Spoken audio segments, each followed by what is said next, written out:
बोलो जयकारा बोल मेरे श्री गुरु महाराज की जय। सौभाग्यशाली गुरुमुखो, भक्ति और माया में परस्पर विरोध है।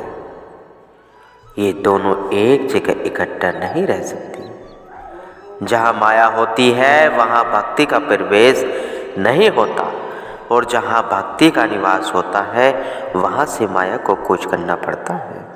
यह कुदरती नियम है, क्योंकि जैसे रोशनी और अंधकार दोनों इकट्ठे नहीं रह सकते, ऐसे ही भक्ति और माया की भी इकट्ठी नहीं रह सकती। माया अंधकार है और भक्ति सूर्य है। इन दोनों का मिलकर रहना असंभव है। माया क्या है? इसका संक्षिप्त उत्तर यह है कि जो तुम्हें भगवान की ओर से विमुख रखे वही माया है। यद्यपि इस माया का वास्तविक स्वरूप कुछ भी नहीं है, यह केवल भ्रम है और जीव की अपनी ही छाया है। इसके सिवाय इसकी हैसियत कुछ भी नहीं है। परंतु फिर भी इसने अपना जाल इस कदर मजबूती के साथ संसार में बिछा रखा है कि जीव बेचारे को इससे छूटना कठिन हो गया है। मोर तोर की जेवरी वट वाधा संसार, दास कबीरा क्यों बंधे जाके नाम आधार। श्री कबीर साहिब जी कह रहे हैं, संतों का वचन है कि माया केवल भ्रम है, वहम है, अज्ञान और भूल का नाम है। ये सब नाम माया के हैं, जिनका वास्तव में कुछ भी स्वरूप नहीं है। भूल और भ्रम का नाम माया है, अज्ञान और वहम का नाम माया है। जो हो कुछ भी न हो, भाषी से ही उसको अज्ञान कहते हैं। इसी अज्ञान और वहम के जाल में पड़ा हुआ जीव अपने स्वरूप से बेखबर हो रहा है और अपनी ही छाया को देख देख कर बड़ा वह मानता है। जैसे किसी शीश महल में एक कुत्ता जा निकला था, वह जिधर देखता था कुत्ते ही कुत्ते दिखाई देते थे। वहाँ उन कुत्तों को देखकर भौंकने लगा। उसके भौंकने की आवाज़ से सारा शीश महल गूंज उठा और वह भौंकते भौंकते वही मर गया। ऐसे ही इस मोर तोर की बेसमझी ने मनुष्य को परेशान कर रखा है। इस मोर तोर के बंधन को काटना ही माया से छुटकारा पाना है। यह संसार क्या है? केवल कल्पना और ख्याल है। संसार और कुछ भी नहीं है। यह जो कुछ भी भासता है सब कल्पना मात्र है और मनुष्य के अपने ही मन की उपज है। अपने ख्याल से जीव भासता है और अपने ही ख्याल से छूटता है। ख्याल कमज़ोर है तो वह फंसा हुआ है, यदि ख्याल पुख्ता है तो वह आज़ाद है। जिसको तुम माया कहते हो वह वास्तव में है क्या? ख्याल की कमजोरी का नाम ही तो माया है। माया और कोई वस्तु नहीं है। जीव की अपनी ही कमजोरी ने इसको दबा रखा है। अपनी ताकत से बेखबर होने के कारण ही वह दुखी हो रहा है।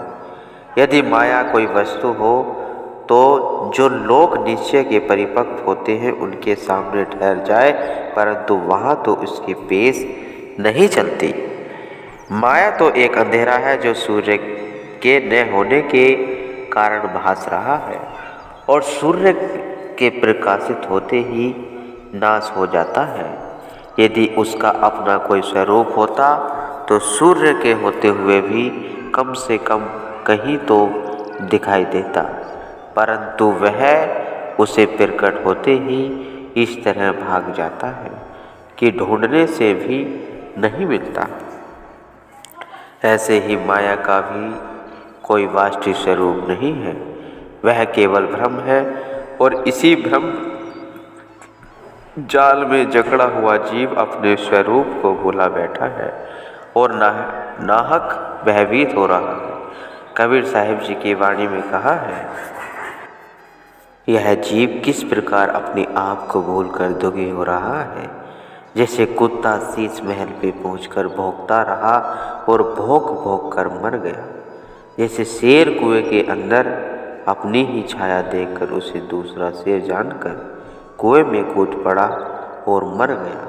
जैसे हाथी सुंदर चमकती हुई शिला में अपनी ही मूर्ति देखकर वहाँ अटक रहा। जैसे बंदर एक मुट्ठी चने के लोभ के पीछे सदा के लिए अपनी आज़ादी को खो बैठा और गुलामी की जंजीर में बंध गया। जैसे तोता एक नलिनी के ऊपर बैठकर भ्रमवश अपने आप को कैदी समझने लगा, यह जीव भी इसी प्रकार अपने स्वरूप से भूलकर जगत जाल में उलझ रहा है। किसी वन में कुछ किसान खेत काट रहे थे। शाम होने वाली थी। स्वाभाविक उस खेत में एक शेर आ निकला। किसान परस्पर बोल रहे थे, भाई जो खेत कट गया सो कट गया, अब इसको छोड़ो और शीघ्र ही घर चलो क्योंकि संध्या आने वाली है। शेर ने उनकी बातों को सुना, सोचने लगा, न मालूम यह संध्या किस बला का नाम है जिससे यह किसान इतना भयभीत हो रहा है। कहीं ऐसा न हो कि वह संध्या मुझे ही आ दबाए। थोड़ी देर पीछे किसान तो गांव को चले गए, परंतु शेर मारे बहके सहम कर वहीं बैठा रहा कि कहीं संध्या इसको न देख ले। उस रात उस समय के कुम्हार का गधा गुम हो गया था। वह उसकी तलाश करता हुआ उसी खेत में आ पहुंचा जहां शेर संध्या के भय से छुप कर बैठा था। रात अंधेरी थी। कुम्हार ने दूर से देखा। मालूम हुआ कि जिसकी वह तलाश कर रहा था वह गधा इस खेत में बैठा है। उसने न आवा देखा न तावा, झट पीछे से होकर दो डंडे उसकी पीठ पर दे मारे। कमबख्त, मैं तेरे पीछे शाम से खवार पो रहा और तू यहाँ खेतों में मौज उड़ाता फिरता है। ठहर, तेरी खबर अब लेता हूँ। इतने में दो और लगा दिए। शेर ने जाना बस यही संध्या है जिसके भय से किसान घर को चले गए थे।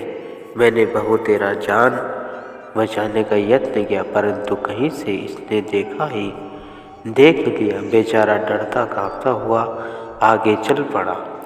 कुम्हार ने घर पहुंचकर उसके पाँव में एक रस्सी डाल दी और खूंटे से बांध दी। गरीब सारी रात उस खूंटे में बंधा रहा, परंतु जो ही रोशनी प्रकट हो लगी उसने अपनी ओर ध्यान दिया। ओह, मैं तो शेर हूँ और शेर के लिए यह बंधन कैसा।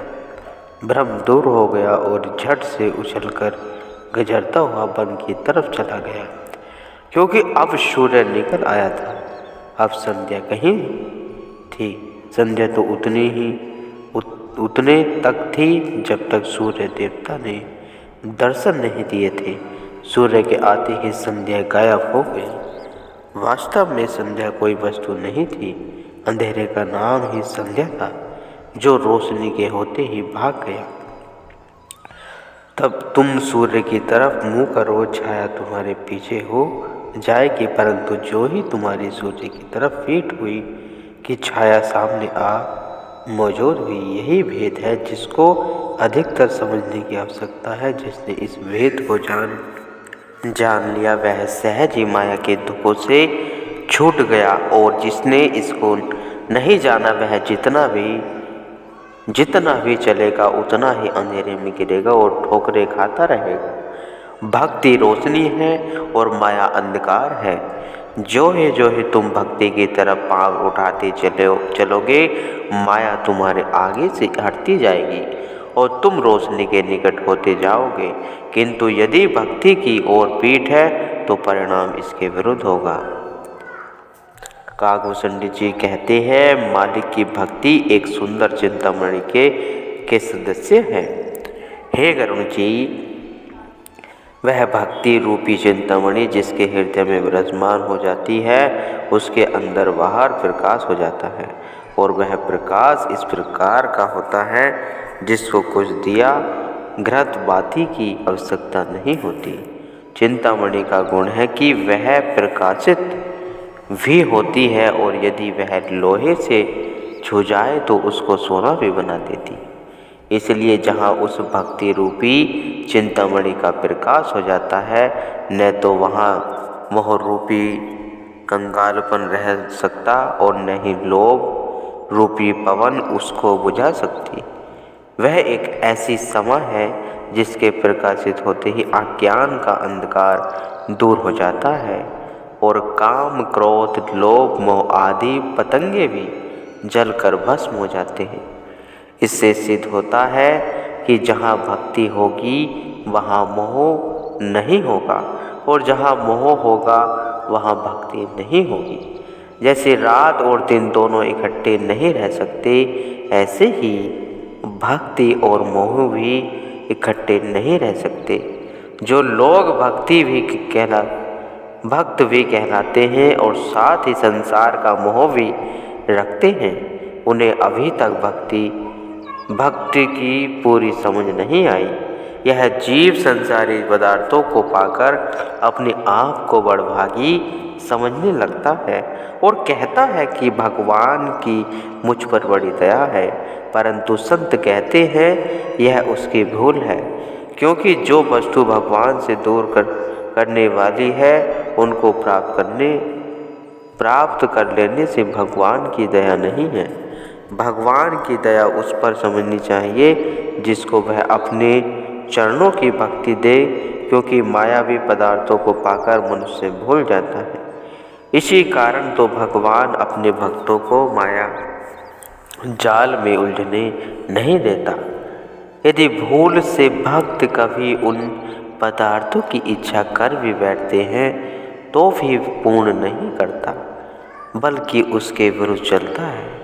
यह उसकी दया का असली चिन्ह है। श्री गुरु महाराज जी हम भक्तों को बार बार दर्शाते हैं कि सेवकों, भक्तों, महात्माओं, हमारे दिए हुए नाम का सिमरन किया करो, 2 घंटे भजन किया करो, जिससे तुम्हारा लोक परलोक दोनों संवर जाते हैं। यही अपने जीवन का उद्देश्य है। गुरुमुखो।